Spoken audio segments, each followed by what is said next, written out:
বেশ কিছুদিন আগে অফিসে যাওয়ার আগে ধর্মতলায় গিয়েছিলাম। ধর্মতলা থেকে একটা কাচের বোতল কিনেছিলাম, যেখানে জল খাবো ঠিক করেছিলাম ওই বোতলটায়, কিন্তু সেটা করা হয়নি। কাচের বোতলটা পড়েই ছিল, ভাবলাম কিছু একটা করতে হবে, কারণ এমনি এমনি পড়ে রয়েছে, কোনো জিনিস এমনি পড়ে থাকার থেকে সেটাতে কিছু একটা করে ফেলা ভালো। সেই মতোই কাচের বোতলটা এনে আমি রং করতে শুরু করলাম। এবার যেটা বিষয় যে দেখা যাচ্ছে যে আমি হলুদ রং করছি, তবে আমি বলবো যে এখানে প্রথমে হোয়াইট দেওয়ার পর হলুদ রং যদি করা যায় তাহলে সেটা ভালো হয়, প্রমিনেন্ট হবে আঁকাটা।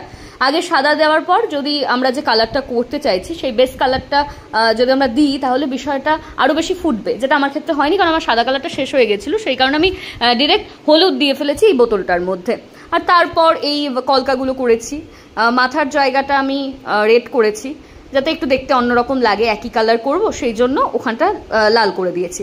আর তারপর তো বিষয়গুলো দেখাই যাচ্ছে যে কীভাবে কি করলাম। এবার যেটা বিষয় যে আমরা প্রত্যেকে জানি যে আমরা কোল্ড ড্রিঙ্কসের বোতলে জল খাওয়াটা স্বাস্থ্যের পক্ষে খারাপ।